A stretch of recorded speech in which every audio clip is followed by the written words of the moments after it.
Assalamualaikum warahmatullahi wabarakatuh. Perkenalkan, nama saya Arzelia Juniara Hadi dengan NIM 23204058. Baiklah, saya di sini akan membandingkan isi kedua jurnal yang sudah saya baca.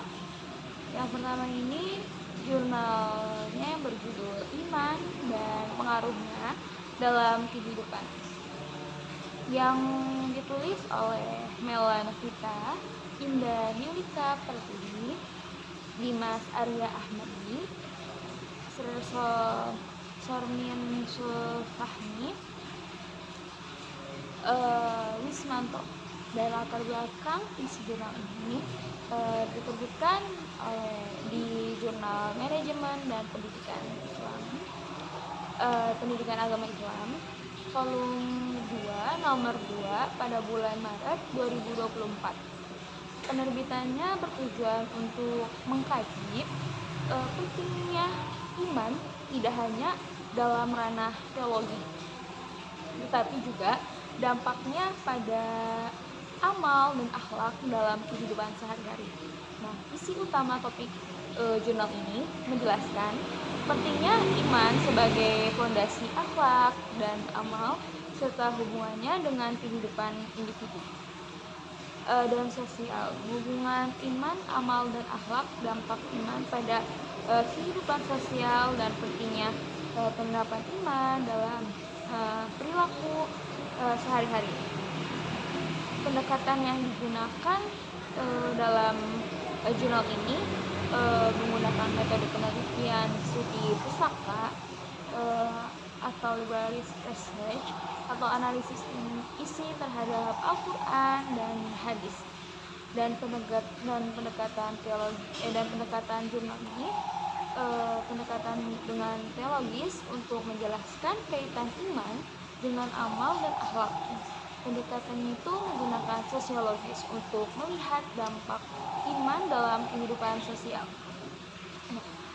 Relevansi terhadap teologi Islam dalam jurnal ini menegaskan bahwa iman adalah inti dari teologi Islam.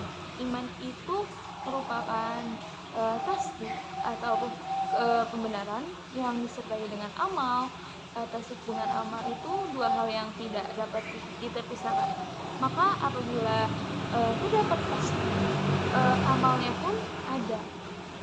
Begitupun sebaliknya, mencakup keyakinan, amal, dan akhlak, dan menggunakan ayat-ayat yang menekankan hubungan iman dengan amal seperti dalam Quran Surat Al-Anfal ayat 2 dan Quran Surat At-Taubah ayat 124. Ada pun contohnya, yaitu seperti misalnya ketika dalam teologi Islam bahwasanya iman ini yaitu tasbihillah, yaitu iman kebenaran. Contohnya itu ada sebenarnya kita diberikan uang oleh ibu kita untuk membayar SPP, maka kita harus melakukan kewajiban itu untuk membayar SPP tersebut. Maka kebenaran apa yang diberikan oleh Tuhan gitu. Jadi ketika seorang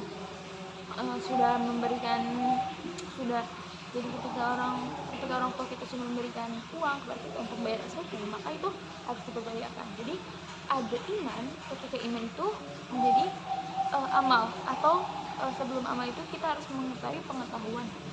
Nah, selanjutnya itu ada pandangan pribadi. Nah, pandangan pribadi terhadap kontribusi jurnal ini, kekuatan menjelaskan konsep iman secara mendalam dan menyeluruh, relevan untuk memahami bagaimana sih iman menjadi dasar perilaku individu dan sosial. Nah, kelemahan tidak ada data, tidak ada empiris untuk mendukung pembahasan, kurang mengeksplorasi contoh praktis dari implementasi iman dalam masyarakat. Kontribusi mengajarkan tentang iman sebagai fondasi teologi Islam dan memberikan wawasan tentang dampak iman terhadap amal dan akhlak. Nah, selanjutnya ini ada jurnal berjudul Moderasi Beragama di Tengah Pluralitas Bangsa. Nah, tinjauan revolusi dalam jurnal ini tinjauan revolusi mental perspektif. Nah, penulisnya ini oleh Khalil Nurul Islam. Latar belakang dari jurnal ini diterbitkan oleh Kuriositas Media Komunikasi pada bulan Juni 2020.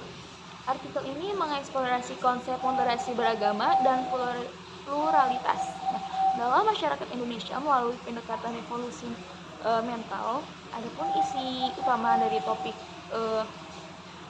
jurnal ini membahas moderasi beragama dan revolusi mental sebagai solusi untuk menjaga harmoni di tengah pluralitas agama. Moderasi beragama berbagai solusi melawan ekstrim, pentingnya revolusi mental untuk membentuk karakter inklusif dan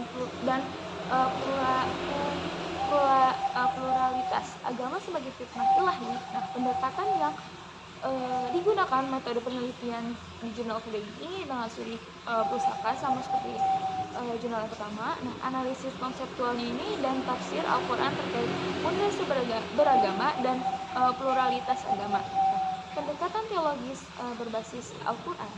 Nah, pendekatan ini historis dengan menyertakan piagam Madinah, pendekatan sosiologis untuk memahami di mana dinamika pluralitas agama di Indonesia.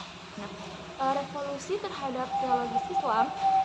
Relevansi teologi ini mengatakan moderasi beragam sebagai bagian dari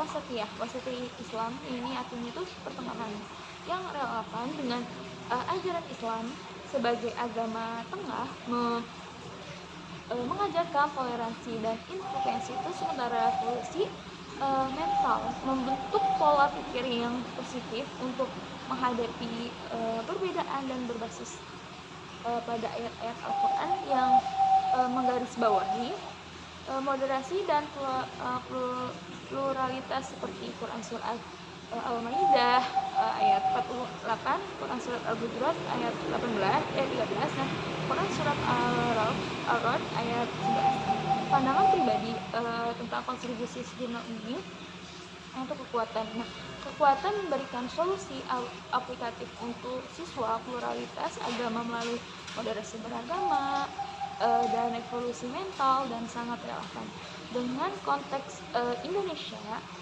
yang beragam. Kelemahan hanya berbasis studi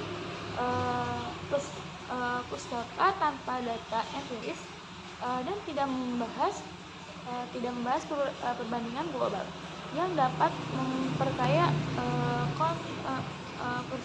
kontribusi di sini mempromosikan moderasi beragama sebagai solusi teologis untuk menjaga kerukunan di tengah pluralitas agama dan menawarkan pendekatan integratif antara nilai teologis dan sosial. Dari kesimpulan perbandingan dari dua jurnal ini, yang pertama itu kesamaan kedua jurnal ini menggunakan metode studi pusaka, pendekatan teologis berbasis Al-Quran, sama-sama relevan dengan teologi Islam dengan fokus dan hubungan iman dan perilaku serta moderasi beragama dalam menghadapi pluralitas. Jurnal yang pertama ini berfokus pada konsep iman, amal, dan akhlak serta dampaknya dalam kehidupan sehari-hari. Jurnal 2 ini lebih menyoroti pluralitas agama dan moderasi beragama sebagai respon terhadap tantangan sosial. Nah, aktivis ini jurnal pertama lebih prioritas dan mendalam pada konsep iman dalam kehidupan Islam. Nah, jurnal kedua ini lebih praktis dalam memberikan solusi untuk isu pluralitas agama yang sangat relevan dengan konteks modern. Baiklah, cukup sekian dari saya. Semoga yang sudah saya baca, yang telah saya jelaskan ini, yang telah saya membandingkan dua jurnal ini bermanfaat untuk kalian. Sekian dari saya. Maaf bila ada kata salah. Bila taufiq wal hidayah. Wassalamualaikum warahmatullahi wabarakatuh.